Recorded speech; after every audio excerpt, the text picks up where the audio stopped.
Good morning to you all, and thank you for coming. Just to say that we are going to start within 2-3 minutes. We had to take a few minutes extra for a speaker to arrive. So within 3-4 minutes, we are starting.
Good morning, everyone. On behalf of the organizing committee, it is our great pleasure to welcome you to the 7th Annual Economics Conference. I extend my greetings to our distinguished keynote speakers, invited panelists, paper presenters, faculty colleagues, students, and guests who have joined us from across the country and beyond. We are delighted to host you all on our campus, and we are very grateful for your participation. As you may be aware, Ahmedabad University is trying to establish itself as an interdisciplinary institution of contemporary research with a thrust in economics and public policy.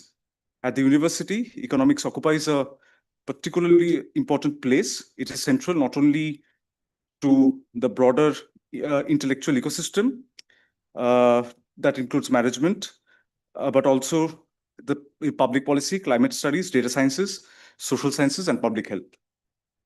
Economics, as it stands today at a particularly important crossroads, we are confronted with persistent inequality, climate change, technological transformation, shifts in labor markets, fiscal pressures, and renewed debates on the roles of the markets and the states, as always.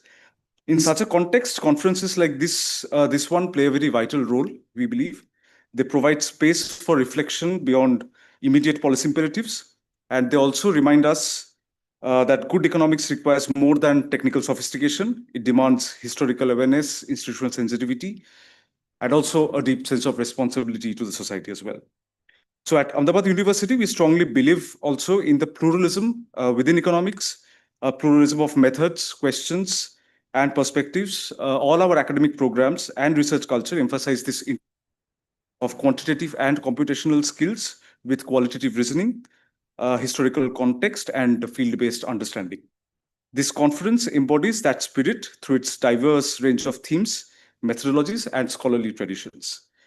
With this purpose, we have been organizing the annual economics conference for the past 6 years, inviting speakers from the practicing world, along with the revered academicians from across the world. The annual conference reflects this institutional ethos, and what began as a modest academic initiative has over the years grown into a vibrant platform for serious scholarship and dialogue. Reaching this 7th edition is not merely a marker of continuity, but it also signals a sustained commitment to building an academic community. Our conference is widely attended by mid-senior to early career academic economists, policymakers, and bank and financial sector practitioners, and many graduate students, with approximate attendance of 200 scholars every year so far.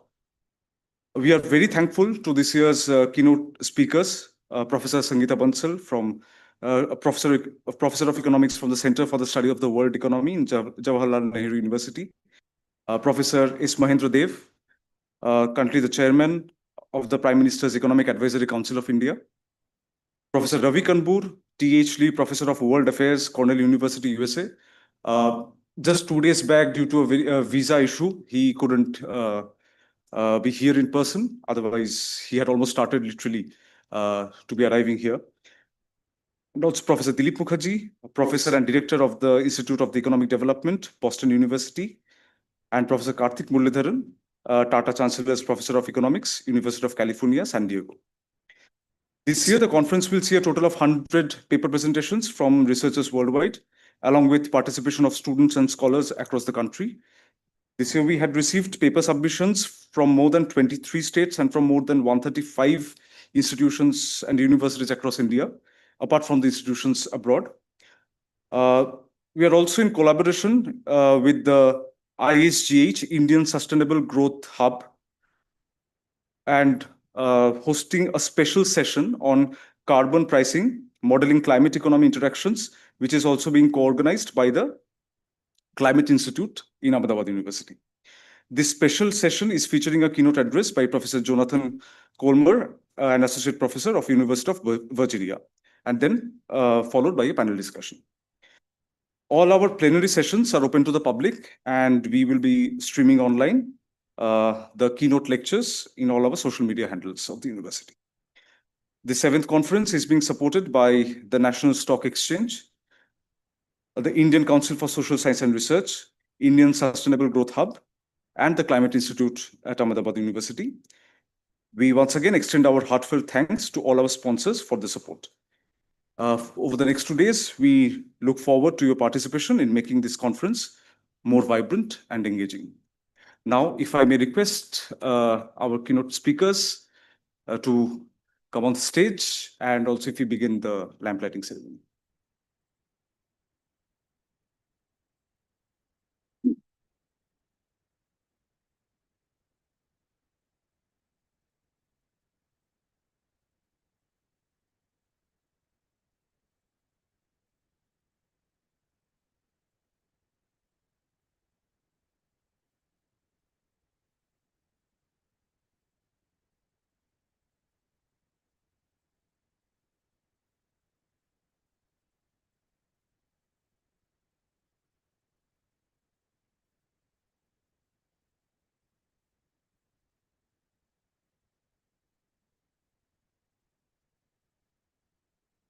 If I may request our Dean of the School of Management, Professor Shobha Das, Professor Raghavan Rangarajan, Dean of the School of Arts and Sciences, and Professor Parag Patel, Dean of the Undergraduate College, also to participate in the lab planning.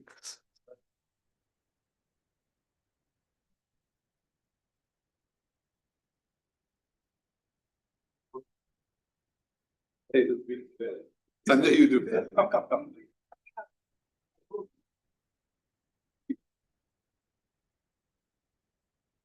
Professor lights it lightly glow.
So now may I request our registrar, Colonel Gokhale, to welcome Professor Dev with a sapling.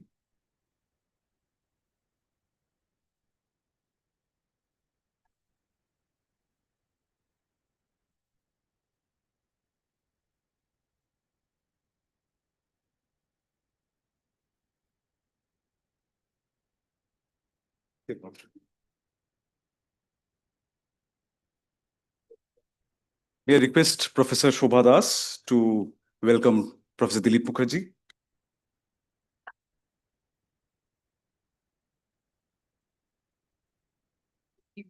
Okay.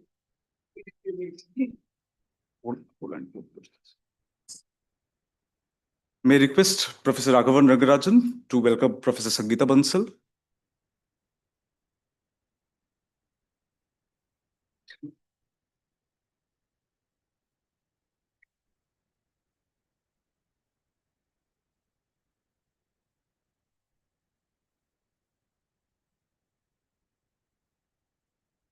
May I request Professor Parag Patel. We had a plan. We are expecting Professor Karthik Muralidharan to arrive anytime soon, and then. So now may I request our registrar, Colonel Gokhale, to say a few words.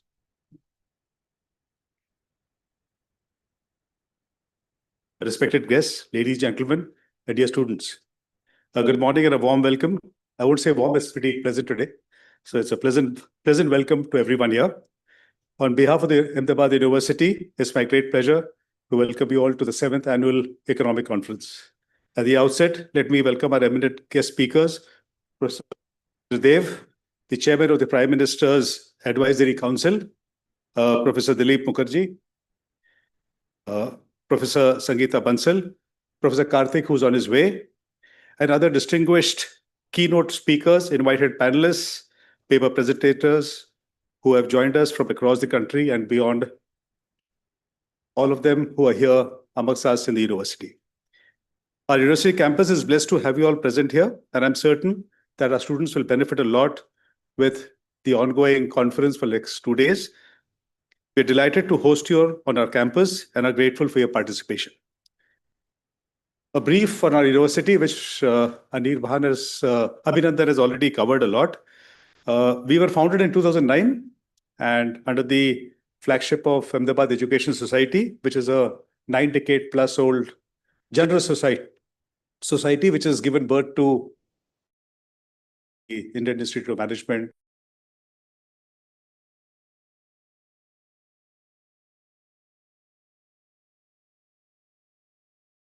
Commerce 6 Road, which houses about 5 to 6 colleges, is all courtesy the society. So under this general society is where we took birth about 16 years back.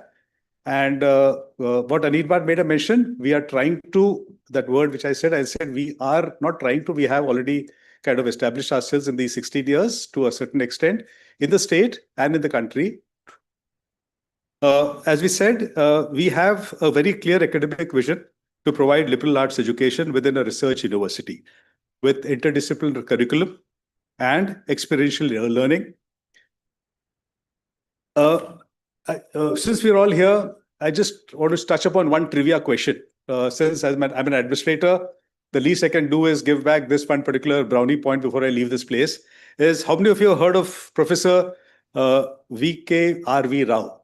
Please raise your hands up. Not the senior lot. Please, the senior lot, please put the student lot. The student lot. Fine. Just one of you get up and tell me who was he? Yes, someone who's raised their hand.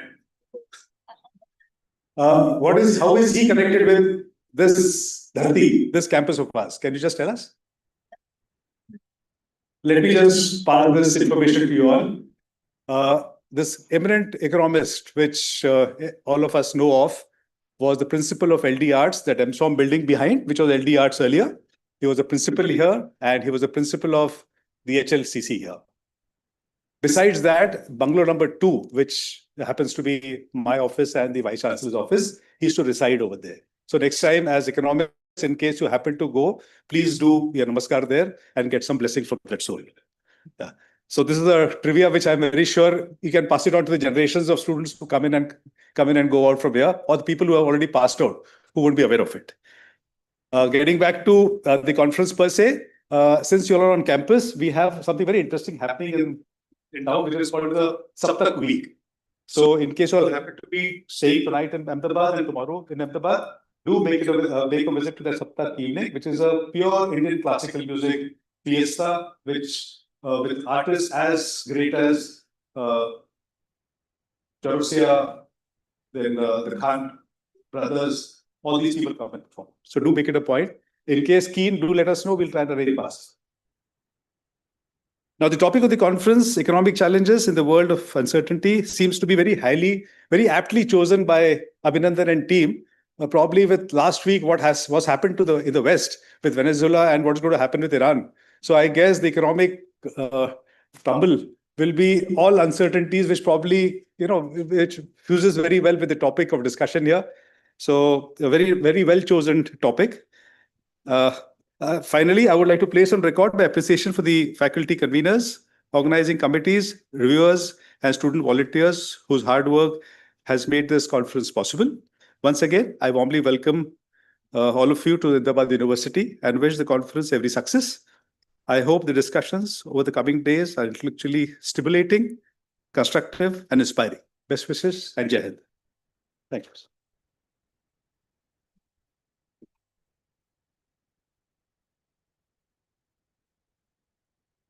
We may proceed for the inaugural keynote lecture session now. May I request Professor Jimol Uni to introduce Professor Mahendra Dev and further moderate this session. Thank you.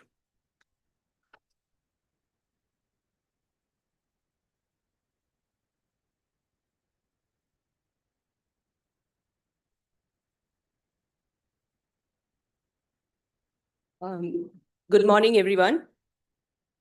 And welcome again. Let me add my welcome to the registrar's welcome to the university, Ahmedabad University. A very warm welcome to all the keynote speakers and a special warm welcome to Professor Mahendra Dev, who's been almost my PhD childhood friend onwards. So let me introduce Professor Mahendra Dev. He is presently the chairman of the Economic Advisory Council of the Prime Minister. He was the director and vice chancellor of the Indira Gandhi Institute of Development Research, IGIDR, an RBI-funded, very important economics research institute in Mumbai for 12 years. Prior to that position, he was chairman of the Commission of Agricultural Costs and Prices, the Ministry of Agriculture.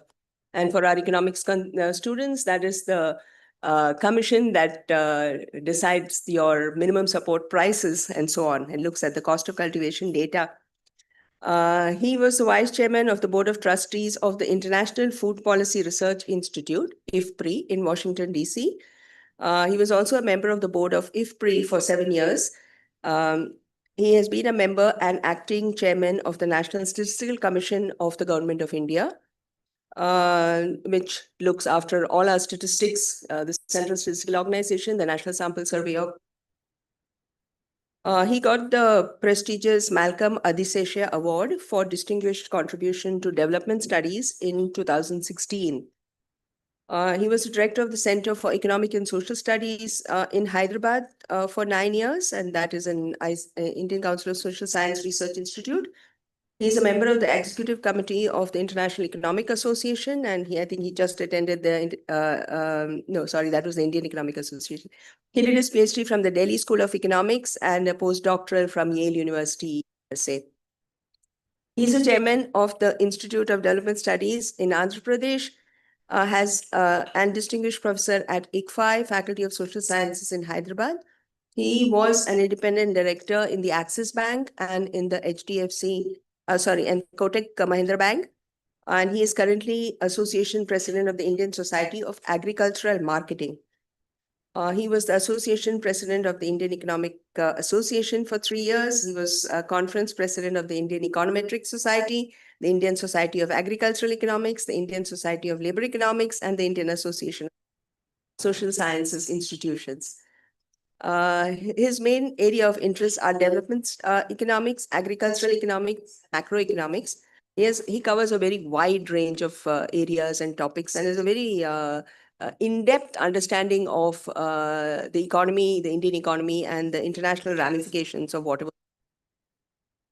He has around 150 research publications in national and international journals in the areas of agricultural development, poverty, public policy, inequality, food security, nutrition, employment guarantee scheme, employment in general, social security, farm and non-farm employment. He has written or edited 23 books. Yeah, you sure beat me to that. His well-cited publication is Inclusive Growth in India, Agriculture, Poverty and Human Development, published by the Oxford University Press. And then he has been a consultant to a multitude of international organizations, such as the UNDP, the World Bank, the International Food Policy Research Institute, UNESCO, the International Labour Organization, the Food and Agricultural Organization, FAO, ESCAP, UNICEF, BFID, and OECD. He has been a member of several government committees in India, including the Prime Minister's Task Force on Employment, chaired by Dr. Monteka Ahluwalia, Advisory Committee of the National Commission for Enterprises in the Unorganized Sector, member of the Committee on Financial Inclusion, chaired by Dr. Rangarajan, member of the Expert Group on Poverty, chaired by C. Rangarajan, that is often known as the Rangarajan Committee on Poverty.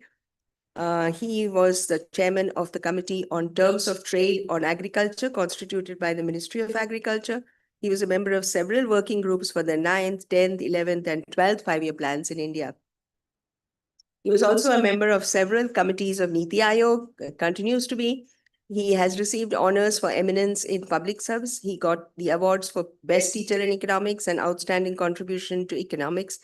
And he received an honorary doctorate D.Litt from the Acharya Nagarjuna University, Andhra Pradesh.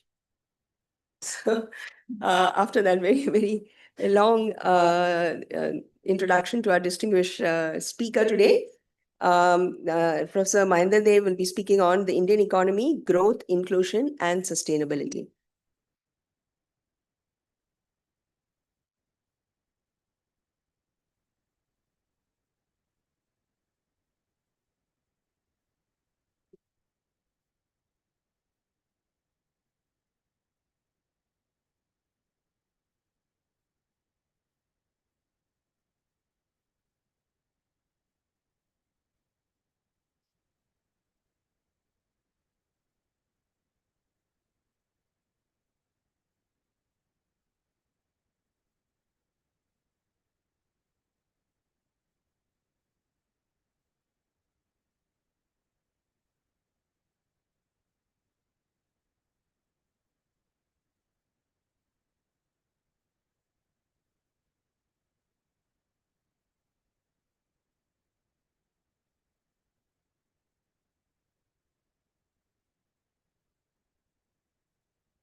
Thank you, Jimal, for the kind words.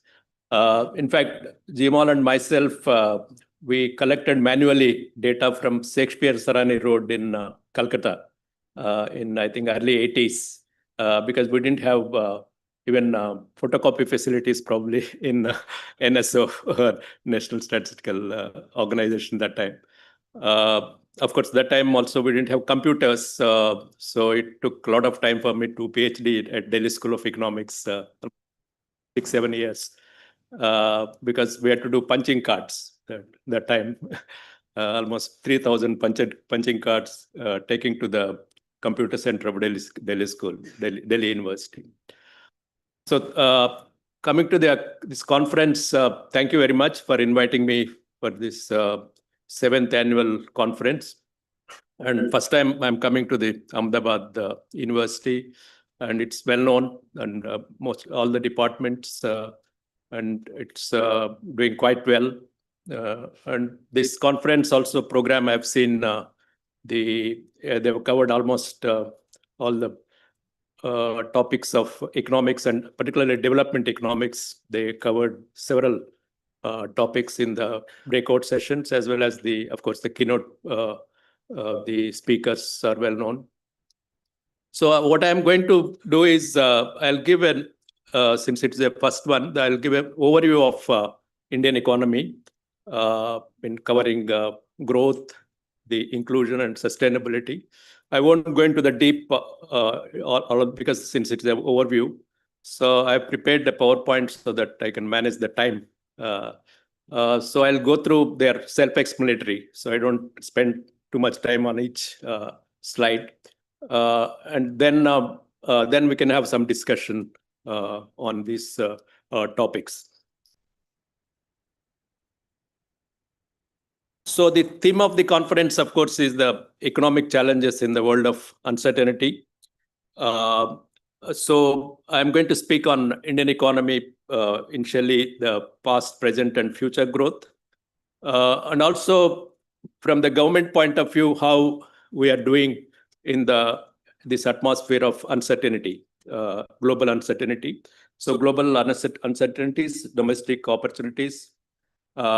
And I'll also focus on manufacturing sector, because we are government, and also we are going to focus on that as part of the structural transformation, and briefly on inclusion and sustainability. So basically, it's an overview kind of presentation.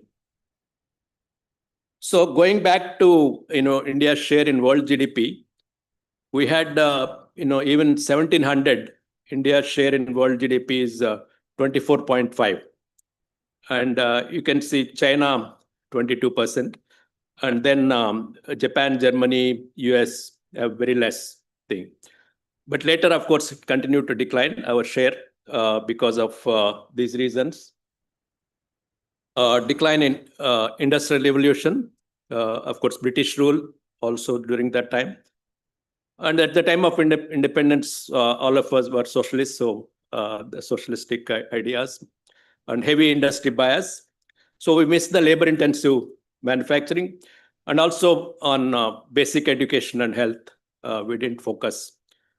So we had almost 3-4 decades, 3.5% growth, which Professor Raj Krishna called it Hindu rate, but there's a lot of controversy on that Hindu rate of growth now.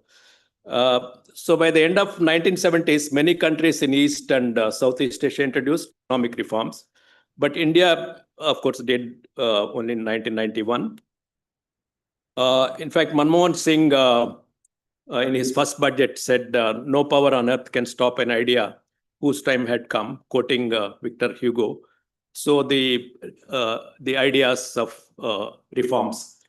Of course, in the post-reform period, we had 6 to 6.5% per annum, but it differs from one decade to another because of the shocks, the East Asian crisis, the financial crisis, and then COVID recently.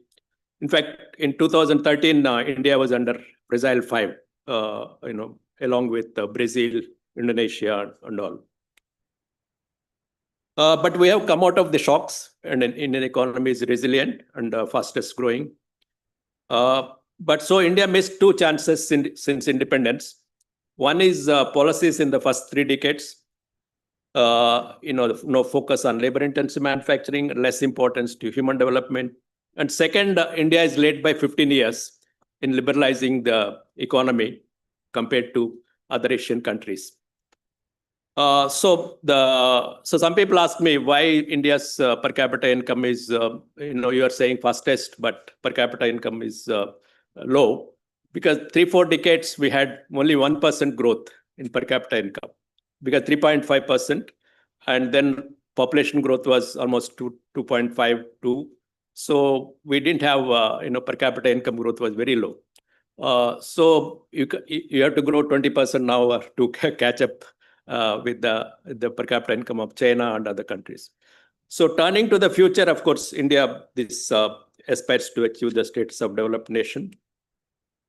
What are the global challenges are well known. All of you read in the newspapers and all now these shocks, geopolitical and tariff shocks. The global GDP now and US growth is better than expected due to fiscal stimulus, and also they're investing a lot on AI.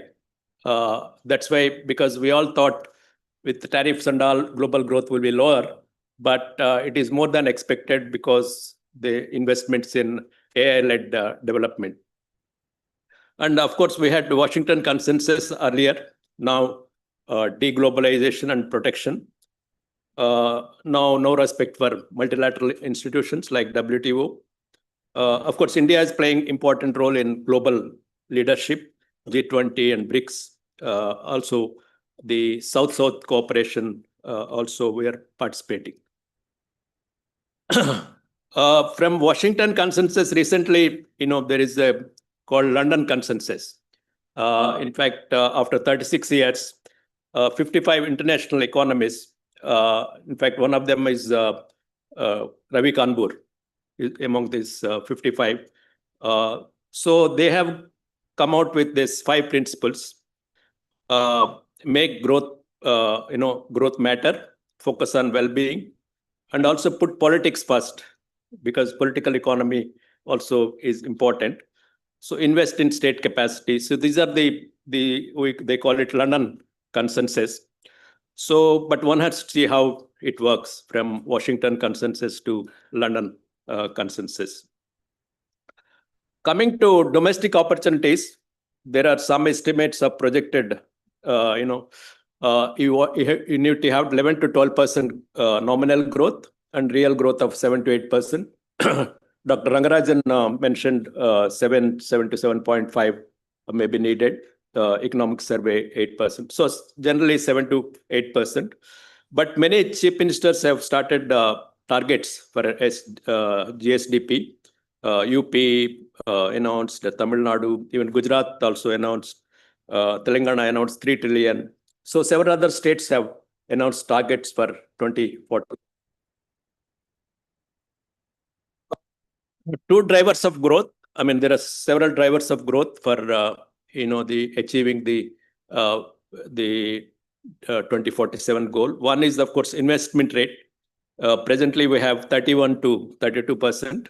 So if you want to increase investment rate to 7%, Dr. Rangarajan and Dr. Srivastava have written that we need 35% for the present capital output ratio of 4.5 to 5. But private sector investment is crucial. The government is investing in the budgets. They're putting more on capital investment. But there is no problem of twin balance sheet, because the banks are doing well, corporates are doing well, and so there is no problem of capital availability now. So investment rate, if you see, it's about 33 to in 2014-15, it's about 31% now, and even gross fixed capital formation also about 30% now. So that has to be increased if you want to have higher growth. And corporate sector, many firms are now debt free. So Indian INC has to make new investments instead of keeping the cash. So some of the industrialists meet me. So I asked them why you are not investing. They say uncertainty, sir, at the global level and all. But I said, you are saying uncertainty for the last 1 decade. So, and there will be uncertainty in future. So you have to make up your mind. Then, of course, now there is some movement.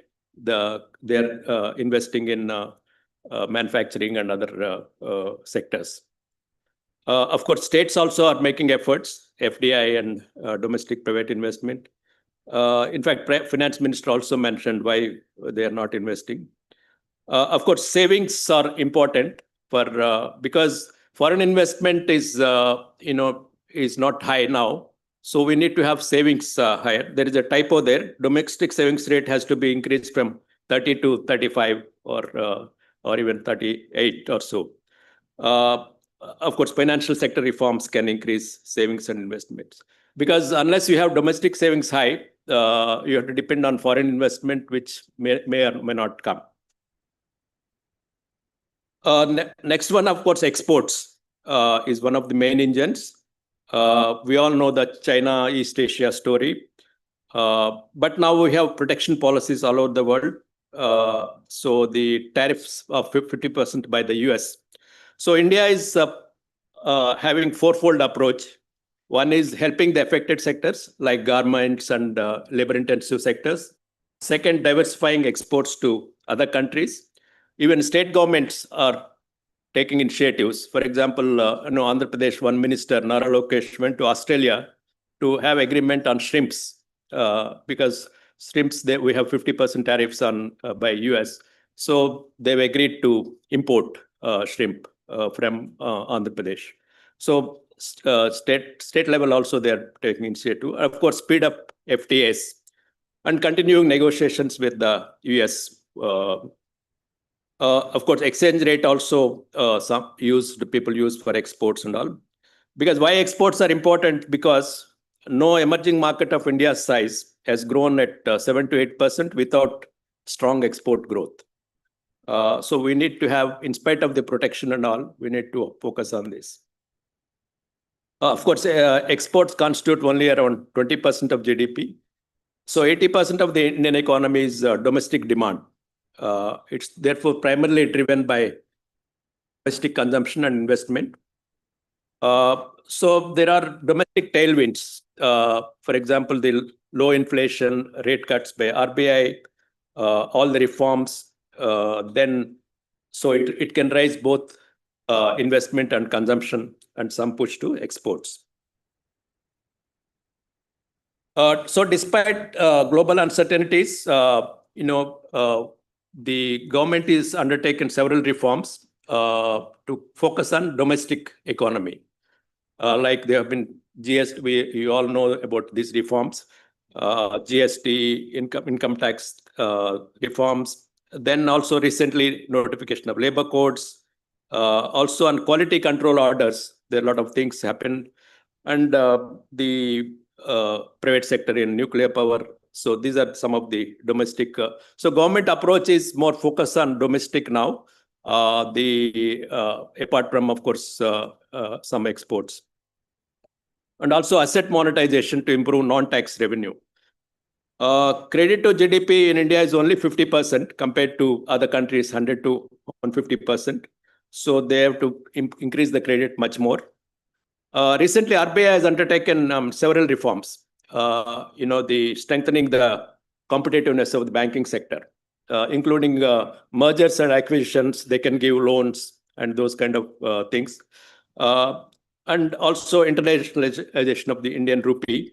So these both monetary and fiscal policy, they're doing their bit to help the growth. So what are the other sources of growth? Of course, we all know the human development, the human capital, ease of doing business, judicial reforms is another one. And also, of course, young population, you all see, the demographic dividend.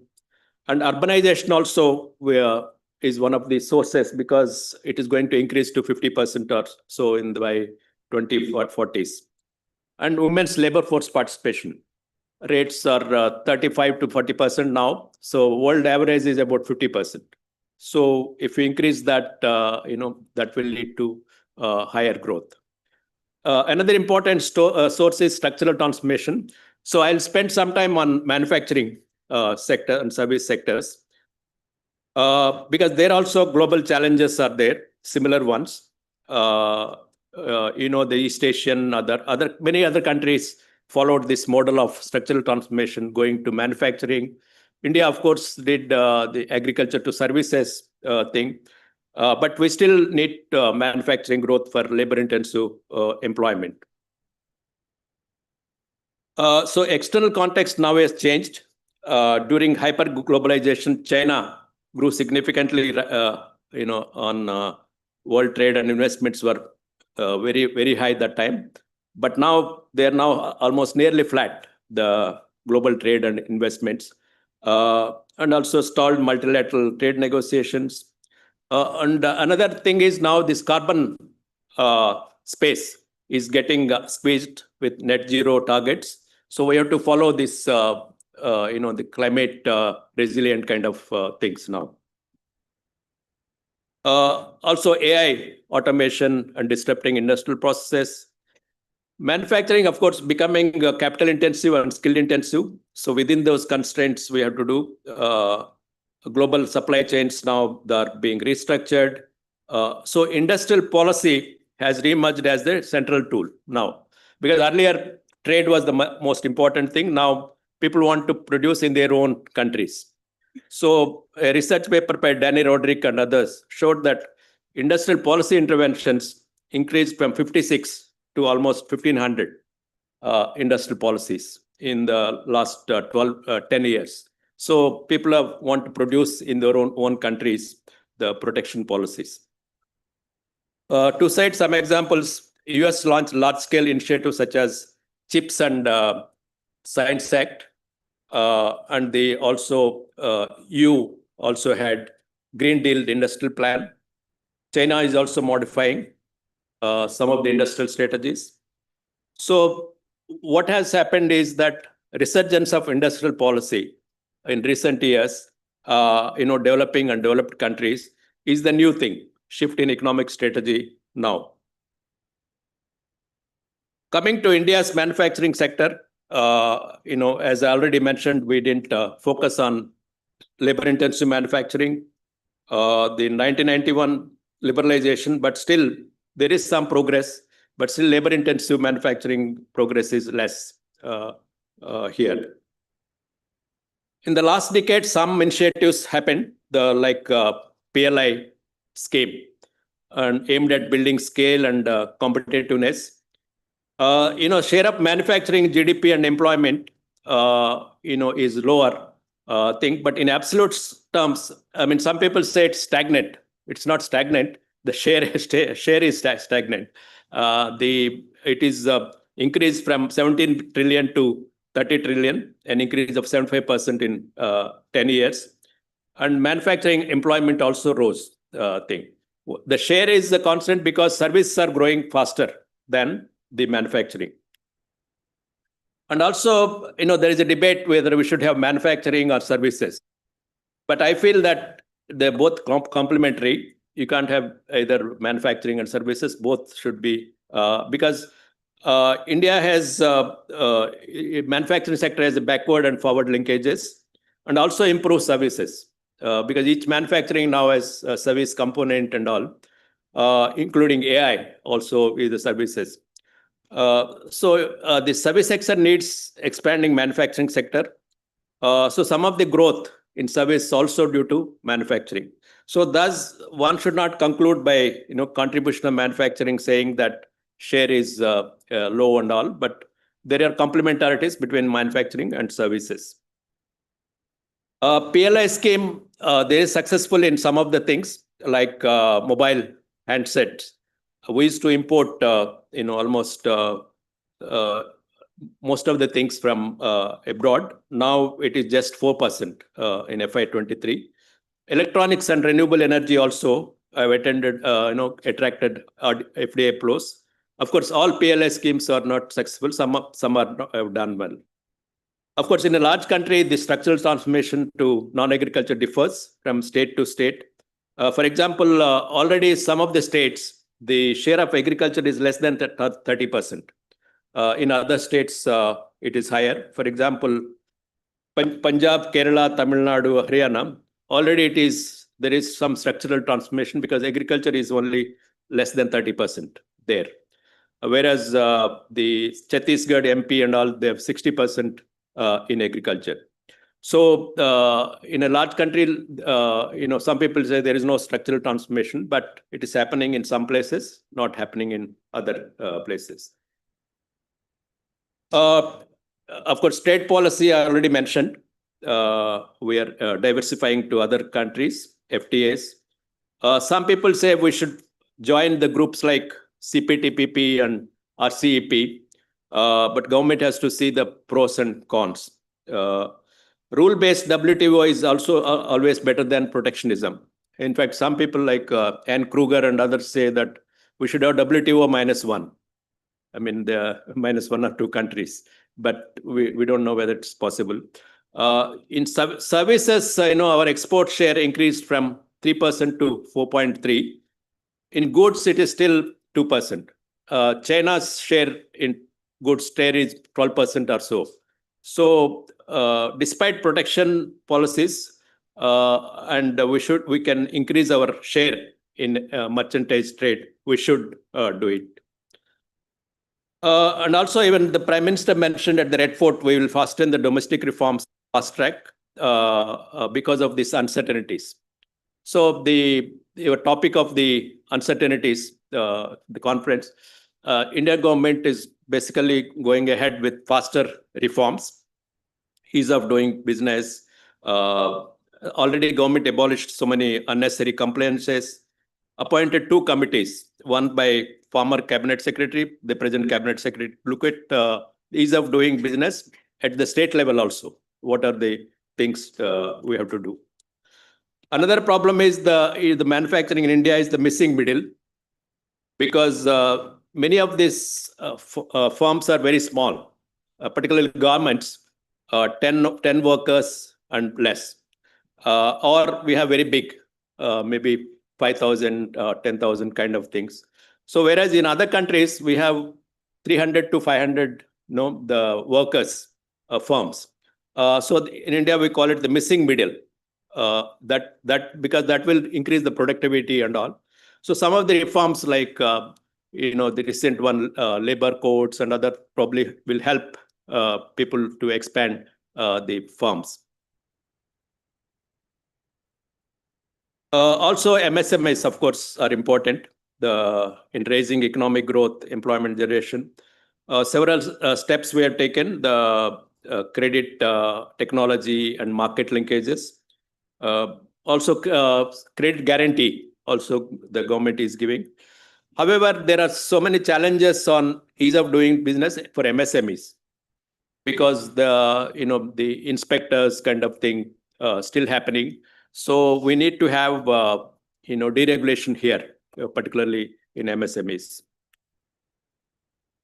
On the private capital sector, private capital, recent data shows that there is some improvement. It rose from 24 trillion in the last 6 months or so. The strategic policies and manufacturing, because some people say we say Atmanirbharata or Swadeshi, doesn't mean we're going back to import substitution policies.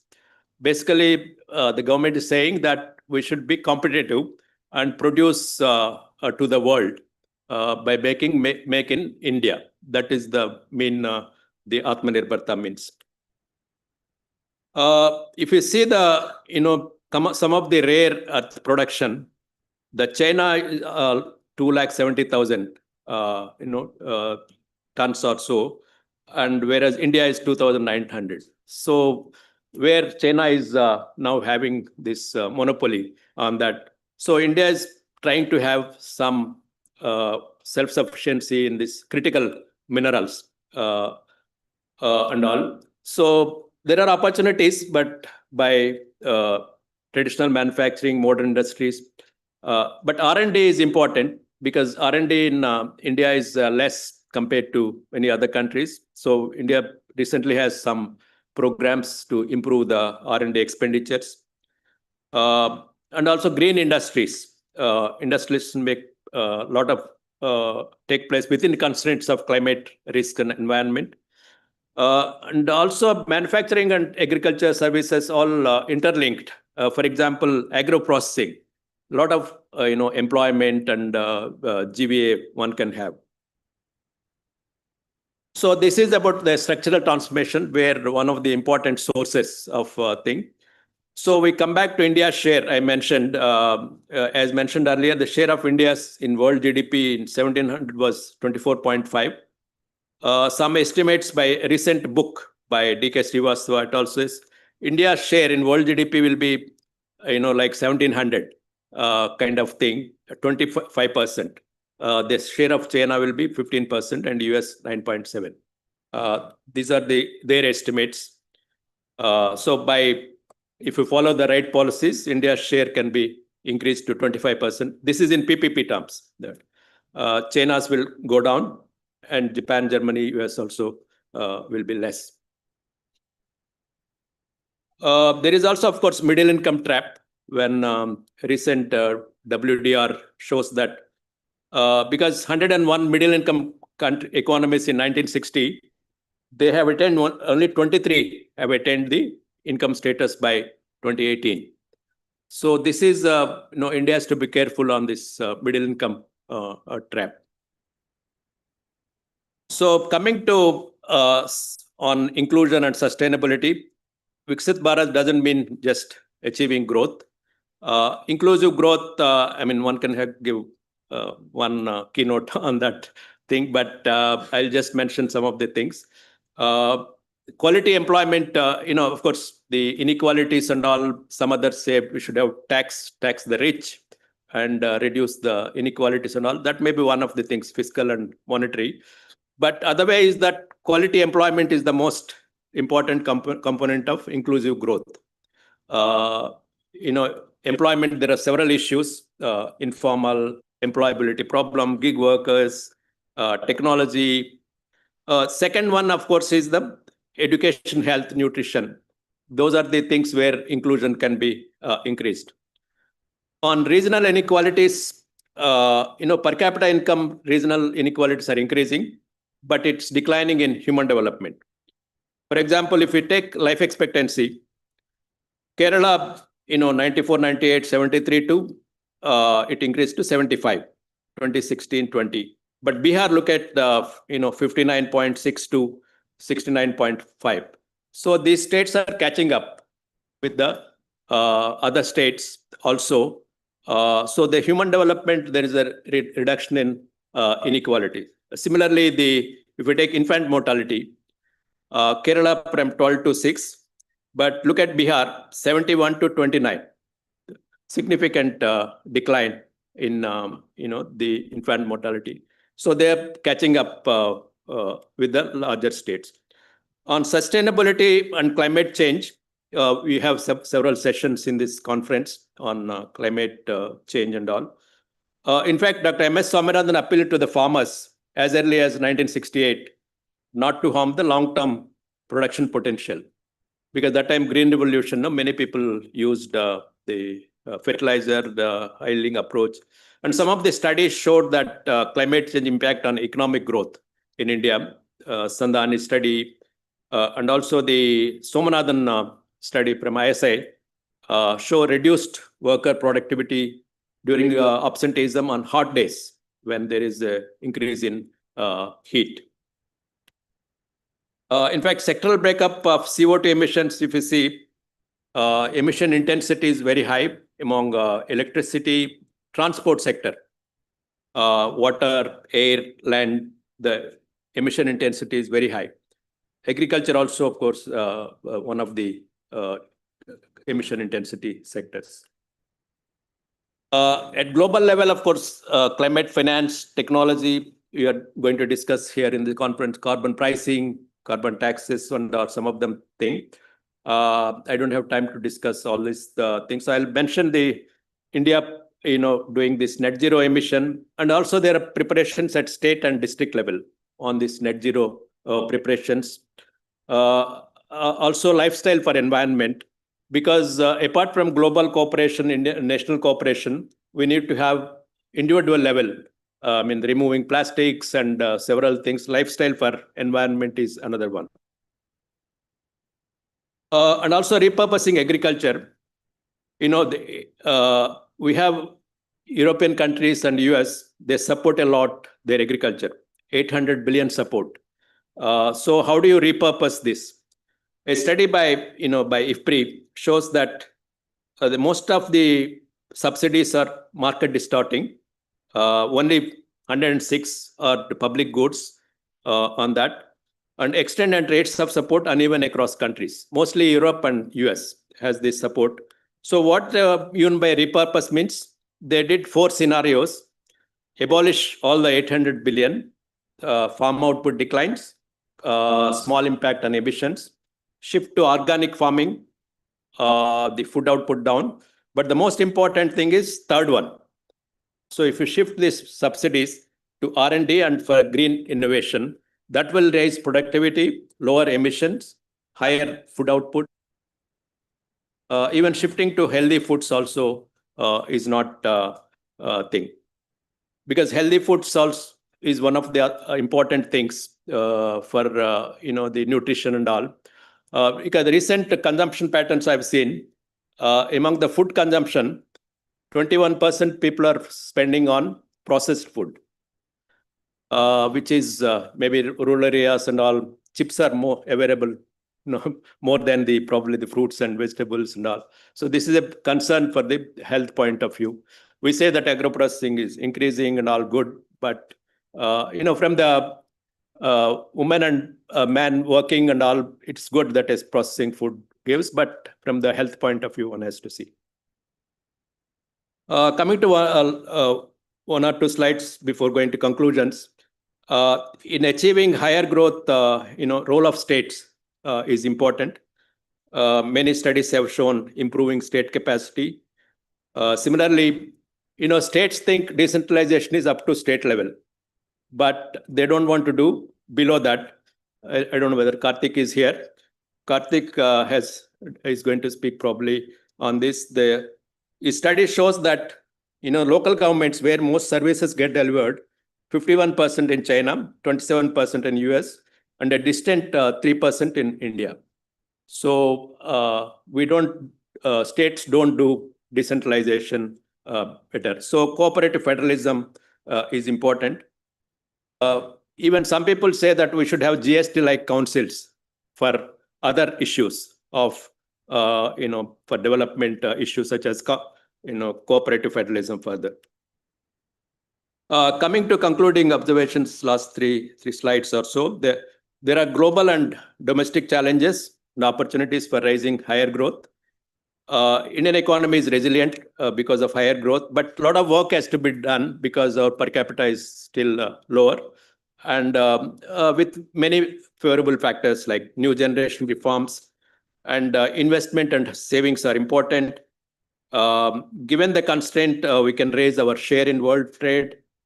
Some estimates show that by 2043, the share of India can go to world GDP 25%. Two structural issues long term. One is the structural transformation from agriculture to industry and services, labor-intensive manufacturing, as I mentioned. So government is doing reforms, but we have to improve the share. We are thinking of improving to 25% the GDP of manufacturing, and also employment increase. Second structural problem is, of course, health education skills. This is another long-term structural problem. We know the dichotomy in health and education. We have very good institutes in higher education like IITs and many other universities and all, but at the primary level and all, the learning abilities are not there. So this dichotomy, similarly health, we have super specialty hospitals, but at the primary level, village and all. So this dichotomy is another structural problems. So this labor-intensive manufacturing and the dichotomy in health education, these we have to solve if we want to have developed country. The climate change, of course, we can't avoid.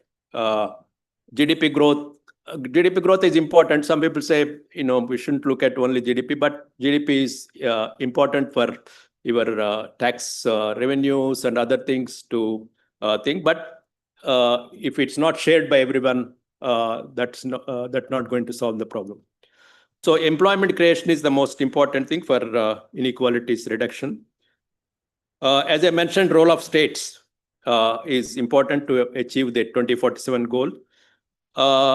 One of the British economists, John Robinson, said, whatever you can rightly say about in one part of India, the opposite is also true in another part of India.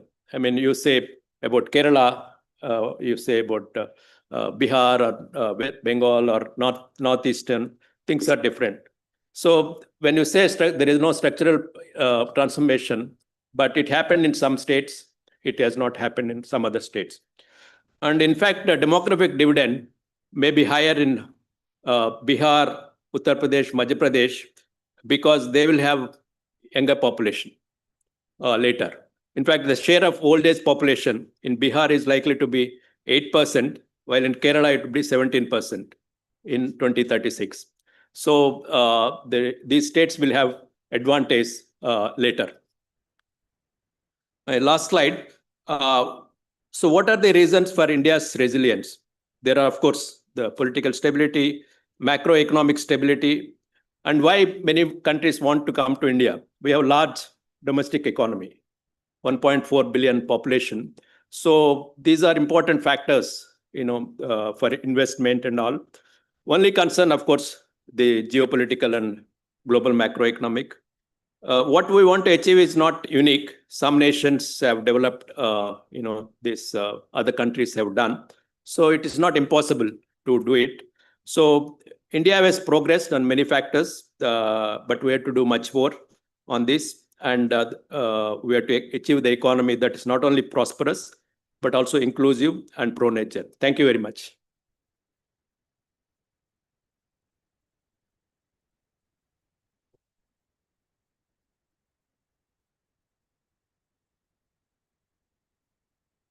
Thank you, Mahendra, for a very enlightening talk on the geopolitical context, the impact of the macro uncertainties on India, the way the Indian government is thinking, and what are the kind of policies, some new ones we have not heard about as well, to achieve high growth and inclusive development. Of course, ultimately, we all know that it ultimately depends on implementation. And as you have mentioned, the states play a very, very important role. And the state capacity is always a problem, which we have Professor Muralidharan will talk to us about. But given that context, we do look forward and hope for a better situation in the next decade or so. So we will now open to questions from the floor.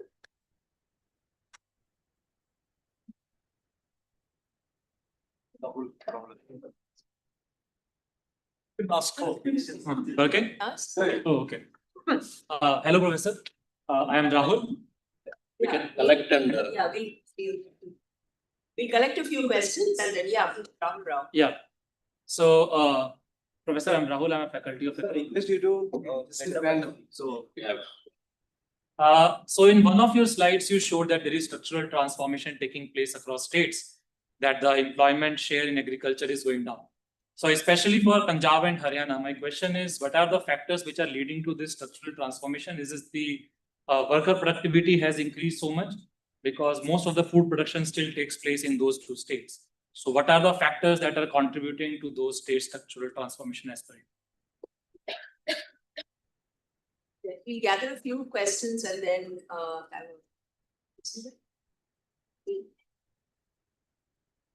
Yes, please go ahead and just introduce yourself. My name is Parvati. I am from University of Delhi.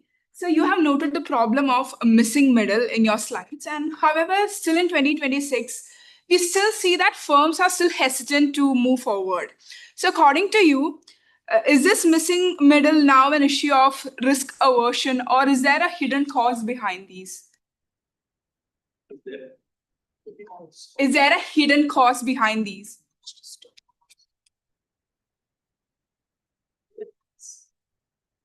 Yes, please. Sir, I'm Parth Shastri, and of course, you have touched upon the topic, but how do you think the AI is going to disrupt our economic planning, not only for India, but across the globe, and how India is going to be affected? Yes, please. Hello, sir. This is Kaveri from Press Trust of India.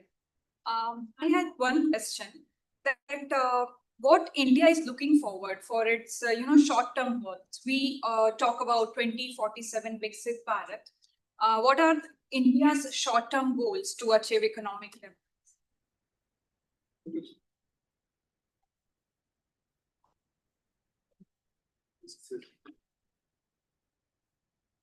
First of all, good morning, everyone. I am Shivam Sachin from IIT Ropar. My question is, as we are hearing AI nowadays, AI is coming in news, but I want to ask that for India's long-term energy transition, how AI can be disruptive? Because I'm hearing that AI leads to carbon emissions as well. So my question is how AI can transform India into a net zero carbon, or how AI can help India achieve its net zero carbon emission targets.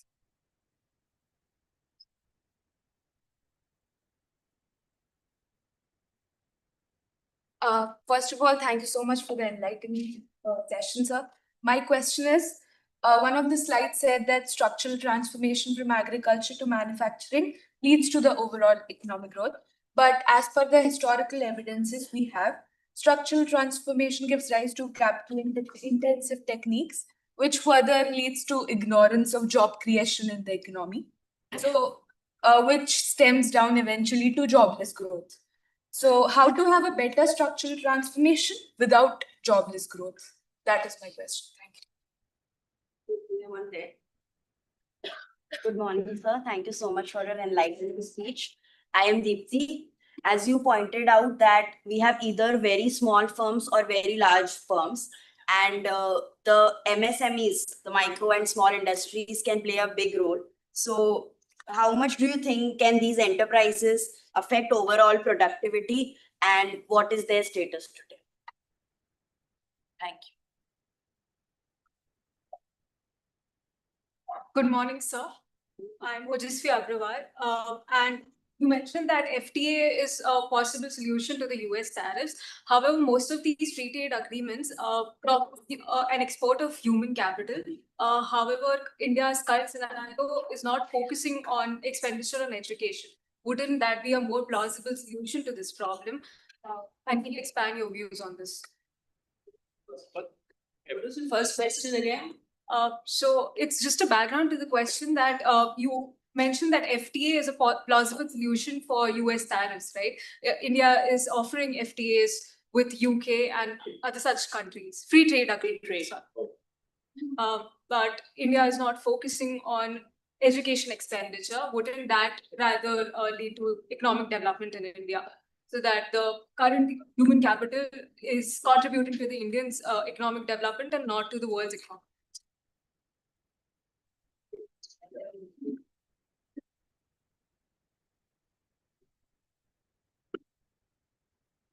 Thank you for all your very good questions. First, on structural transformation, in some of the states, even Gujarat, employment share I've seen in manufacturing is quite relatively higher there. So most of the states, it happened because of course, the infrastructure they have, the investments that come to manufacturing services, and also the human development. So these are the factors which led to, Kerala or Punjab. Still, of course, agriculture share is there in GBA, but employment still they have more in probably the MSMEs and other industries and also services they have. So I think you need more physical as well as human capital, and also the manufacturing in the both MSME and other large scale industries. Second one, the similar one, the missing middle. There are two questions on that. Particularly governments, there is a study by someone that comparing China and India, that many of the government firms are less than 10 workers in India, and some are of course larger ones. Whereas China and all, they have 300 to 500, which can improve the productivity and all. So some people have been saying that labor reforms are needed in India so that the people can shift to, they're not doing because of to avoid the labor things. But whether it is a main reason or not, we don't know. But now, of course, they have increased to 300 in the labor codes. So whether that will increase or there are, as mentioned, risk aversion, hidden costs are there. So we have to see now whether they will expand the forms. So that is a hypothesis that labor reforms are responsible for this and all, but we don't know the actual thing happening there.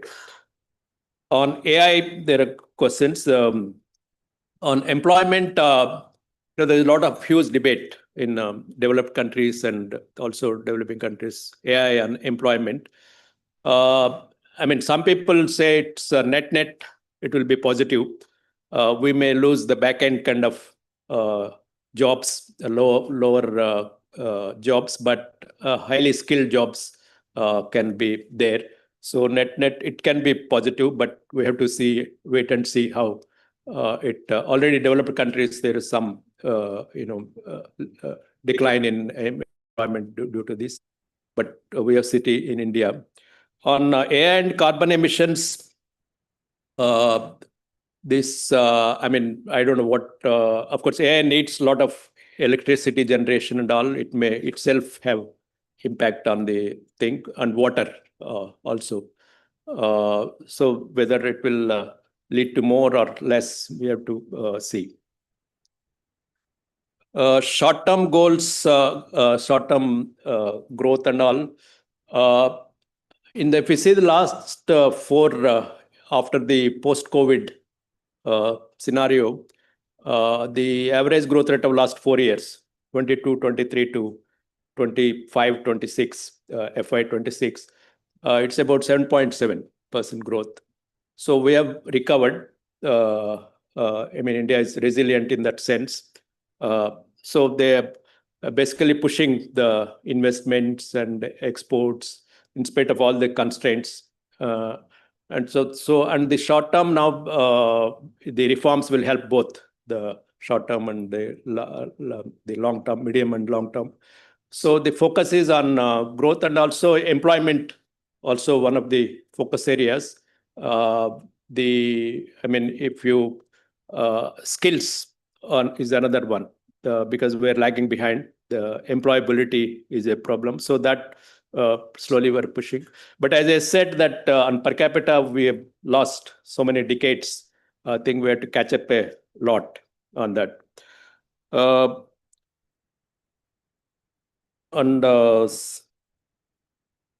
Yeah, I mean, somebody said it's becoming more capital intensive and skill intensive, this manufacturing.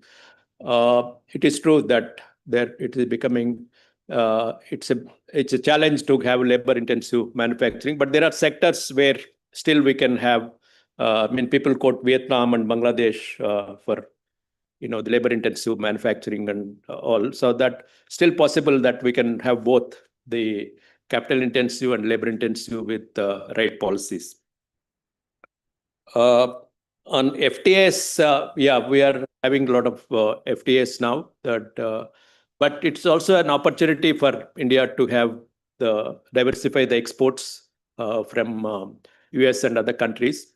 And the human capital, of course, we have, as I said, this dichotomy, we have to do it. And we are trying to have, with new education policy, all these things will implement it properly.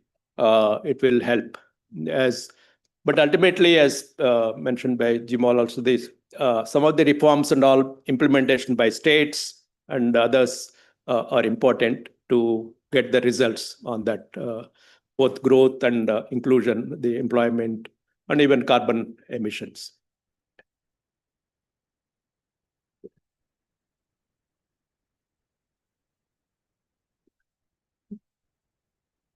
Okay, thank you, Professor Mahendra for engaging with our students and participants and responding to their very interesting questions.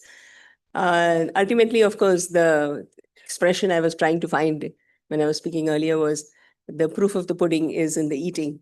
So it is ultimately the implementation of all the policies that we are visualizing to reach us to 2047. So we'll end this session now. I'll request Professor Sonal Yadav to present you a token of appreciation from the university.